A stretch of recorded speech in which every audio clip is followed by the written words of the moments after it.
you want to find someone who, one, has the skill set that you can't train.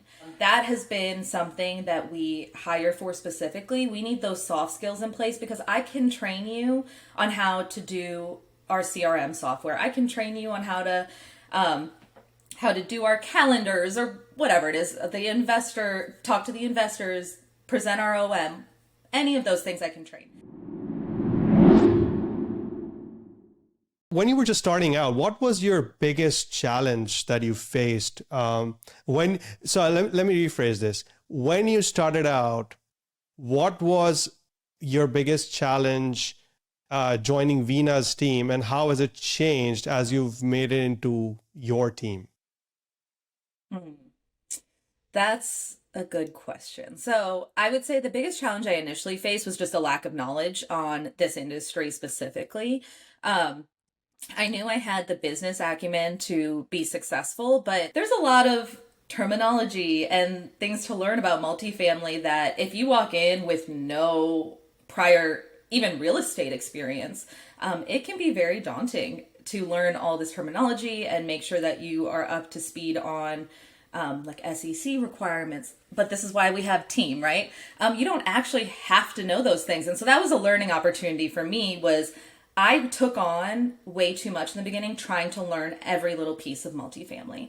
And now I'm happy to say I don't know everything about multifamily because I have a really strong team behind us. We have an SEC attorney. I don't need to know the SEC regulations. I just need to follow what he tells me because he knows them and he keeps up to date on them. Veena is the visionary. I don't need to know what like the grand plan 10 steps down the road is. I just need to be able to integrate it. So it's kind of taking people from your team and using their strengths and then being like, it's okay not to know. It is totally fine not to know. You just need to rely on the people that do.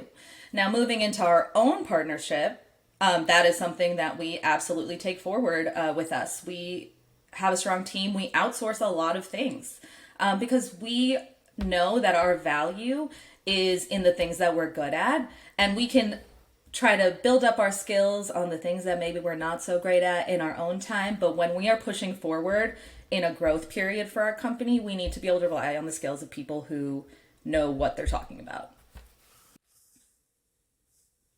That's amazing.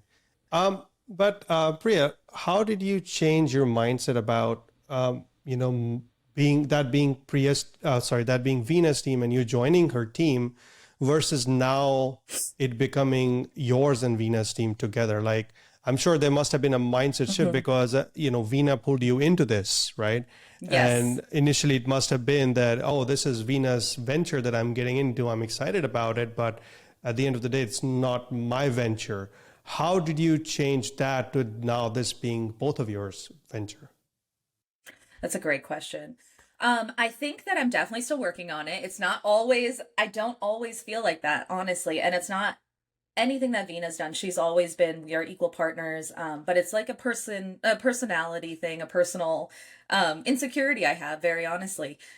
So in order to work on that, I have decided to take on a more active role in my own personal growth.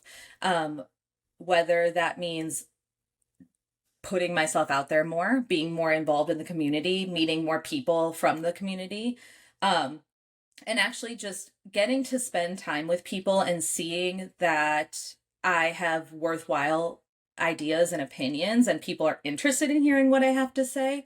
That has been very helpful for me. Even you having me on a podcast, oh, wow, someone actually wants to hear what I have to say. That's amazing. I do have something valuable to contribute to this team.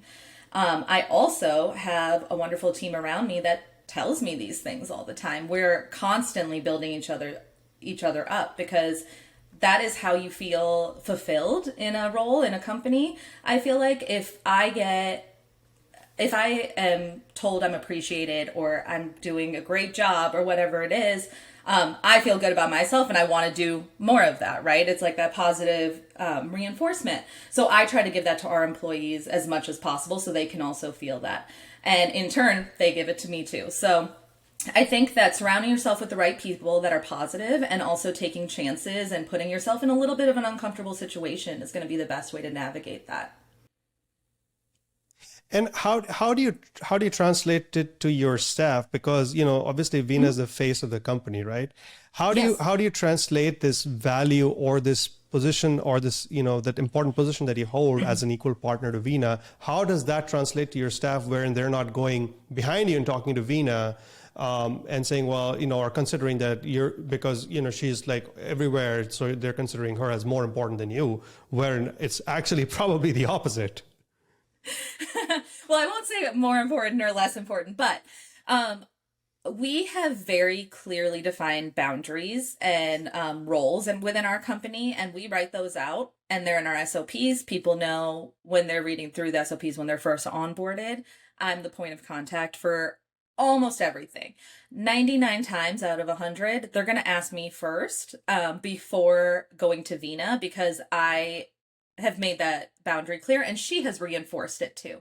So if they're coming to her with something that she knows isn't for her, she will say, "Did you ask Priya?"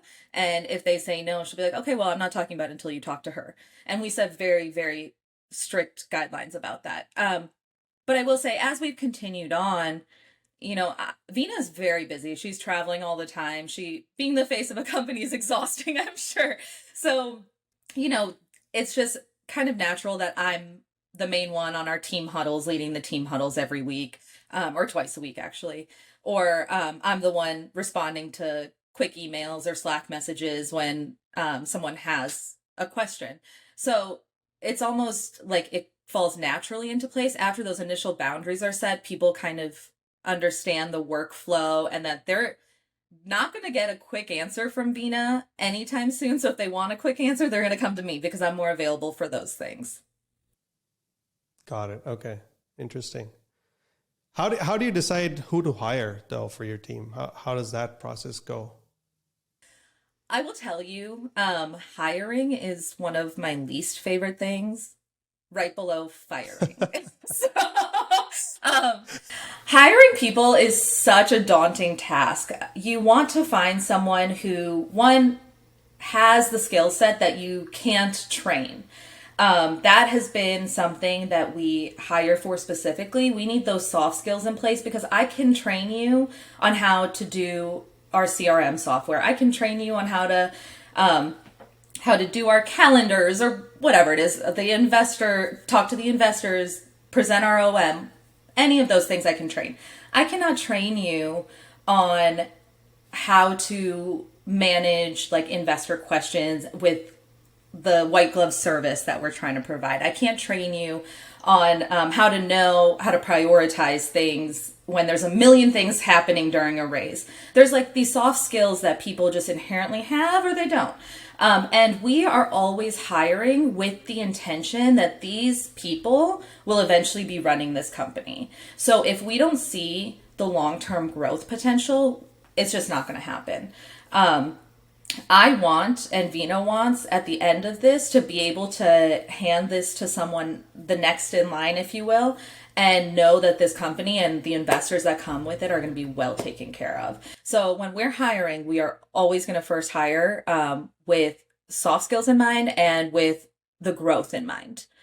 Now, do we always get it right? Nope. I don't think it's 100% foolproof to ever hire anyone, right? Um, Right.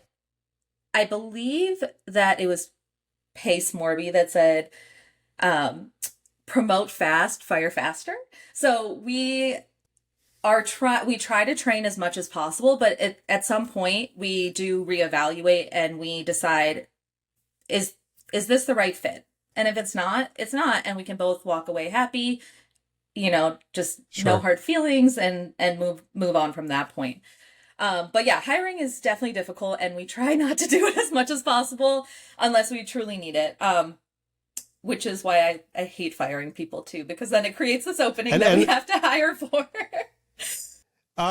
so Priya, once you've hired somebody, like you mentioned, obviously that person may not be a perfect fit for your company.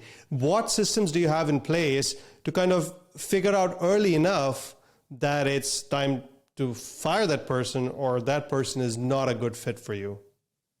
Sure. I think we'll all start with really clear processes that are written down and constantly updated. So we have our SOPs for literally everything. Any task that gets done, we write an SOP for it. And then we continuously update those. So as we hire people onto roles, they have clear guidelines of what is expected from them, what their deadlines are for those, where they can find what they need to be successful. We hands-on train for a solid 2 weeks of one-on-one training, and we make sure that they have the building blocks to be successful first and foremost.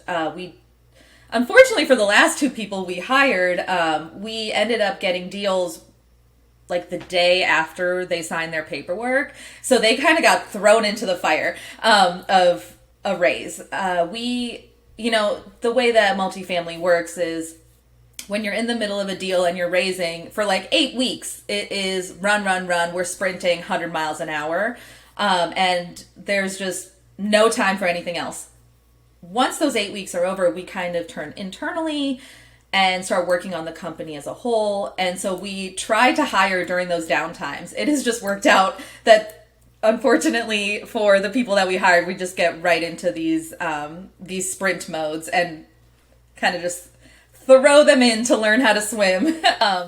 So they're learning on the job a lot of the times. And what we like to do is we like to take a very hands-on approach to management and not micromanaging. So we are going to trust you, you're doing your job, but that doesn't mean that I'm not going to double check your work, and we're going to do training as needed for anything that's not egregious, right? So let's say, there's a calendar let's talk about an admin role. There's a calendar management issue. We actually do have a sit down and we talk about what the goal is that we're trying to achieve, because the why behind something is just as important as how to do it.